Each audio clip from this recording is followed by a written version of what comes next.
Congratulations. అందరూ match చూస్తున్నారా పిల్లలు? మ్యాచ్ ఇలాంటి మ్యాచ్ ఇంకెన్నో గుడివాడలో మీరు అందరూ చూడాలి. మీకు తప్పకుండా స్పోర్ట్స్ స్పిరిట్ పెరగాలి. కాబట్టి అన్ని చేస్తున్న మన ఎమ్మెల్యే రాముకి ముందుగా కంగ్రాచులేషన్స్ తెలియజేసుకుంటున్నా.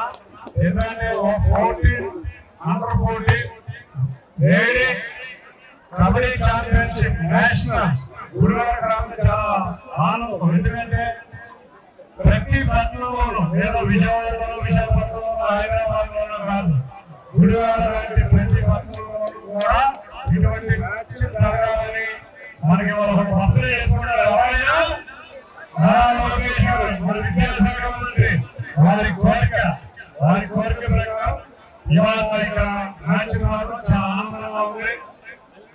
ఒక చదువుకున్న వ్యక్తి, ఒక గుడివాడ మీద ప్రేమ ఉన్న వ్యక్తి, ఒక ఎమ్మెల్యే అయితే ఏ విధంగా నగరం అభివృద్ధి చెందుతుంది, క్రీడలు అభివృద్ధి చెందుతుంది అనే దానికి కారణం మన రాము. తప్పకుండా అటువంటి వ్యక్తి మరిన్ని మ్యాచ్లు రావాలి. స్టేడియం కూడా చాలా చక్కగా స్టేడియం వచ్చే ముందు ఏదో ఆలోచించారు. ఇక్కడ వచ్చి చూసారా స్టేడియం కూడా బాగుంది. తప్పకుండా ఈ స్టేడియం మంచిగా ఇంప్రూవ్ అవ్వాలని కోరుకుంటున్నాను.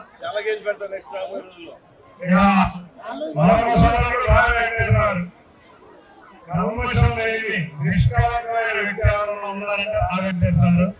నిజంగా చిన్నపిల్లలాగా గేమ్ ఎంజాయ్ చేస్తారు. తప్పకుండా వీరిద్దరి ఆధ్వర్యంలో మరిన్ని గేమ్స్ ఈ స్టేడియంలో రావాలి. ఈ గవర్నమెంట్ కి చాలా మంది వ్యక్తులు సహకరించారు. స్కూల్ ఫెడరేషన్ వారు ఇక్కడే కాదు,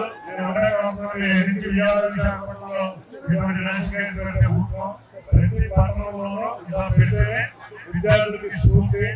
అన్నిటికన్నా ఇక్కడ అకామిడేషన్ ఇటువంటి ఎన్నో సపోర్ట్ ఇచ్చిన భాస్కర్ గారికి, భాస్కర్ గారికి కూడా థ్యాంక్ యూ సార్. మీరు ఇటువంటి ఎంకరేజ్ చేయడం భాస్కర్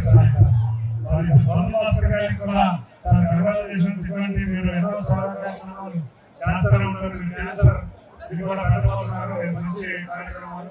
ఇటువంటి కార్యక్రమాలు చేయడం ద్వారా తప్పకుండా గుడివాడ ప్రజలకు చేసే సర్వీస్ కి గుడివాడ ప్రజలు చాలా రుణపడి ఉంటారు. శ్రీనివాస్ గారు స్టేడియం బ్రహ్మాండంగా మెయింటైన్ చేస్తున్నారు. తప్పకుండా హర్యానా, హిమాచల్ ప్రదేశ్ రెండింటికి చక్కటి మ్యాచ్ ఆడి చక్కగా వాళ్ళ గుడివాడలో ఉన్న బాలబాలికలు ఎంకరేజ్ చేస్తారు. ఇవాళ మాకు పండగ రోజు. ఎందుకంటే మా విద్యాశాఖ మంత్రి, మా గౌరవ విద్యాశాఖ మంత్రి, మన యువనేత ఎవరైతే ప్రభుత్వ పాఠశాలల్లో ఎన్నో సంస్కరణలు తీసుకొచ్చి ప్రభుత్వ పాఠశాలను ప్రైవేట్ పాఠశాలకు తీరుగా తీసుకొస్తున్న ఆ వ్యక్తి పుట్టినరోజు సందర్భంగా ఈ ఫైనల్ మ్యాచ్ ఇక్కడ గుడివాడలో జరగడం, ఆ వ్యక్తికి మనందరం గుడివాడ తరఫున పుట్టినరోజు శుభాకాంక్షలు తెలియజేస్తున్నాం. తప్పకుండా మరిన్ని టోర్నమెంట్కి వెళ్ళాలని కోరుకుంటూ పేరు ధన్యవాదాలు. ఆంధ్రాకి క్రికెట్ అంటే డబ్బులు వాళ్ళ దగ్గర ఎక్కువ ఉంటాయి. ఇప్పుడు మన స్టేడియంకి ఏం చేస్తారో ఒకసారి అడుగుదాం. చరిత్ర సృష్టించినోడు ఇప్పుడు ఆ చరిత్రని తిరగరాయబోతున్నాడు.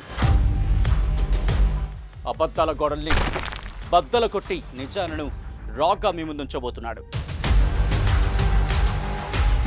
నిజమైన వార్తల కోసం వెంటనే డౌన్లోడ్ చేసుకోండి రా యాప్ని.